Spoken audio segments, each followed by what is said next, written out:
warahmatullahi wabarakatuh. Perkenalkan, nama saya Hirda Rahma Anugrah, peserta Latsar CPNS Mahkamah Agung RI tahun 2022, angkatan 7, kelompok 2, nomor absen 19. Di sini saya akan menyampaikan resume dari substansi modul akuntabel dan kompeten. Akuntabel berarti bertanggung jawab atas kepercayaan yang diberikan oleh orang lain terhadap kita. Potret layanan publik di Indonesia. Peribahasa waktu adalah uang digunakan oleh banyak oknum untuk memberikan layanan spesial bagi mereka yang memerlukan waktu layanan yang lebih cepat dari biasanya. Tidak hanya itu, terkadang oknum tersebut juga menganggap tips sebagai tanda terima kasih atas pelayanan yang memuaskan. Arti akuntabel menurut KBBI adalah dapat dipertanggungjawabkan, sedangkan akuntabilitas adalah kewajiban pertanggungjawaban yang harus dicapai. Perangan layanan publik. Tugas berat sebagai ASN adalah ikut menjaga bahkan ikut berpartisipasi dalam proses menjaga dan meningkatkan kualitas layanan tersebut. Karena bisa jadi secara aturan dan payung hukum sudah memadai, namun secara pola pikir dan mental harus diakui masih butuh usaha keras dan komitmen yang ekstra kuat. Keutamaan mental melayani. Employer branding ASN yaitu bangga melayani bangsa. Aspek-aspek akuntabilitas. Yang pertama adalah akuntabilitas adalah sebuah hubungan. Kedua, akuntabilitas prioritas pada hasil. Akuntabilitas membutuhkan adanya laporan. Akuntabilitas memerlukan konsekuensi. Dan akuntabilitas memperbaiki kinerja. Akuntabilitas publik memiliki 3 fungsi utama. Yang pertama, untuk menyediakan kontrol demokratis dalam kurung peran demokrasi. Yang kedua, untuk mencegah korupsi dan penyalahgunaan kekuasaan atau peran konstitusional. Yang ketiga, untuk meningkatkan efisiensi dan efektivitas atau peran belajar.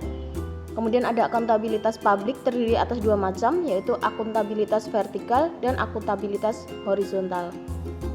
Ada 5 tingkatan akuntabilitas. Yang pertama adalah akuntabilitas personal, yang kedua akuntabilitas individu, yang ketiga akuntabilitas kelompok, yang keempat akuntabilitas organisasi, dan yang terakhir adalah akuntabilitas stakeholder.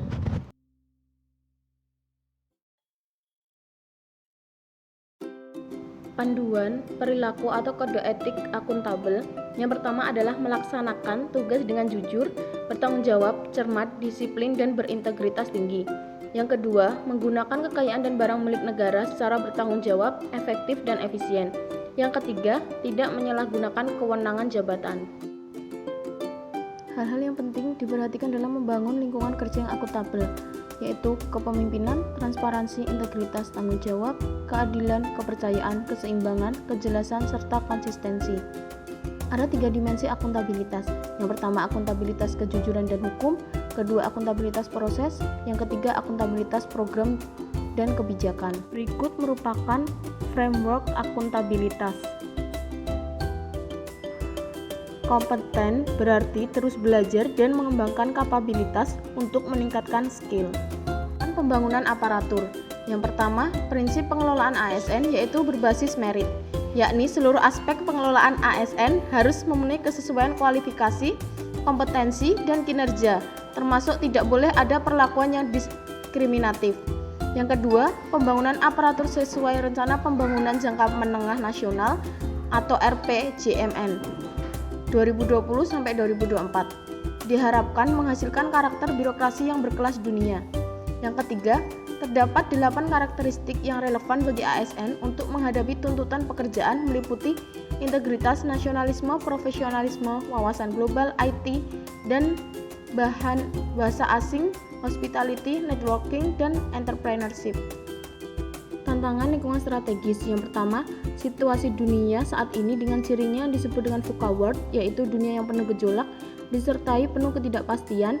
Demikian halnya situasinya saling berkaitan dan saling mempengaruhi serta ambiguitas, sehingga menuntut semua orang untuk mempunyai kemampuan baru di setiap waktu.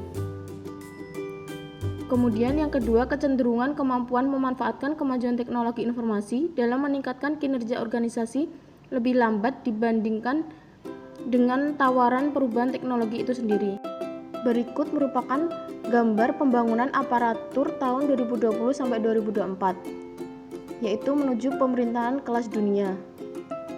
Sumber berasal dari Peraturan Menteri Pan-RB Nomor 25 Tahun 2022 tentang Roadmap Reformasi Birokrasi Aparatur 2020-2024. Pengembangan kompetensi. Konsepsi kompetensi.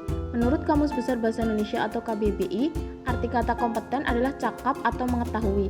Kompetensi adalah deskripsi pengetahuan, keterampilan, dan perilaku yang diperlukan dalam melaksanakan tugas jabatan. Kompetensi meliputi yang pertama, kompetensi teknis, kedua kompetensi manajerial, dan yang ketiga adalah kompetensi sosial kultural. Berikut merupakan gambaran sistem pengembangan kompetensi ASN. Bersumber dari modul bimbingan teknis, analisis, kebutuhan, dan evaluasi Diklat Pusbang ASN BKN 2019. Hak pengembangan kompetensi. Salah satu kebijakan penting dengan berlakunya Undang-Undang Nomor 5 Tahun 2014 tentang ASN, adanya hak pengembangan pegawai sekurang-kurangnya 20 jam pelajaran bagi PNS dan maksimal 24 jam pelajaran bagi pegawai pemerintah dengan perjanjian kerja atau P3K. Kemudian ada pendekatan pengembangan kompetensi. Terdapat dua pendekatan pengembangan yang dapat dimanfaatkan pegawai untuk meningkatkan kompetensinya, yaitu pendekatan klasikal dan non-klasikal.